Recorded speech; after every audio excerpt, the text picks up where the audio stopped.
Welcome to my barn. I'm in my largest barn right now, which is primarily hay storage, tractor storage, but it also serves as a running area for the donkeys, and I also have an area where I can have 3 stalls without getting into hay storage. Thing is, I rarely ever use a stall. I just let my guys come and go as they want. I like for them to kind of forage the brambles and, have plenty of room to move and stuff. But we have had so much wet weather lately. I'm really thinking that I'm going to need to stall them when we have these days and days and days of torrential downpours and cold. I want to give their feet a break, a good long break from the wet. And because the donkeys tend to like to get out and stand in the rain, I really need to train them to go in the stalls. As long as I've had Jasper here, I think I've maybe stalled him one day, and that was right after he was gelded.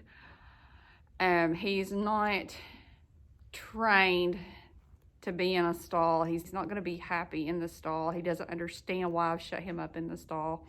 Traveler's never been in a stall. My 2 little guys, they have an area that stays a little bit drier, and I can always close them up completely in the barn if I need to. But I need to get Jasper and Traveler used to being stalled. And I've trained donkeys to be stalled in the past. I've just never really needed for them to be stalled.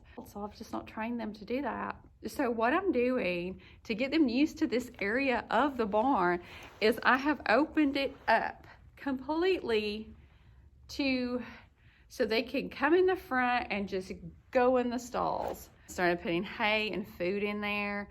And so they're eating in there now, and they're used to standing in there. And I've moved the food back a little bit farther because the last stall is in the back, and it can be kind of scary and dark. Now, sure, I could just, lure them in and close the doors. But I don't want to do that because that could cause them to panic, paw, have anxiety. I do not want to do that to them. I don't want to cause stress, because stress affects the immune system negatively, and I don't want my donkeys to get sick in all this nasty weather. And I'm going to show you real quick how I've done this. My husband's placed a corral panel so it can be open, and I've started a little stud pile here. Been hanging hay bags back here, placing some hay on the ground, and just moving it back just a little bit more each time to get them used to it. And they are really starting to use it a lot. So they're really getting used to it. So I think I'm getting close to being able to stall them, hopefully before the next big storm hits, where we just get days and days of this rain and the never drying out mud. So that's what I'm doing today. It's really important that you have an area that you can stall a donkey, even if you don't stall your donkeys.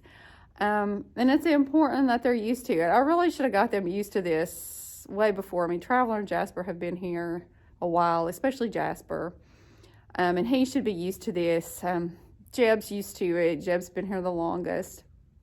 Clyde was stalled at his previous owners, so he understands the stall and doesn't get upset by it. But Traveler and Jasper, I needed to have a process here because they would have been very upset and not understood why I shut them up into this dark barn where they couldn't get out.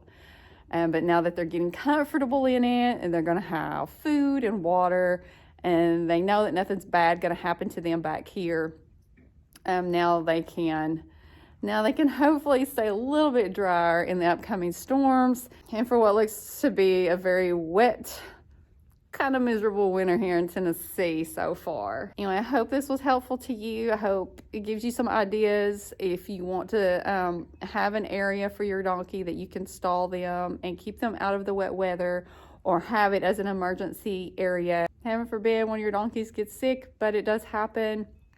So you definitely want to have a stall. You want them to be trained and okay with being stalled should you need to. Hope you're having a great day, and I hope wherever you're at, it is warmer and drier than it is in Tennessee.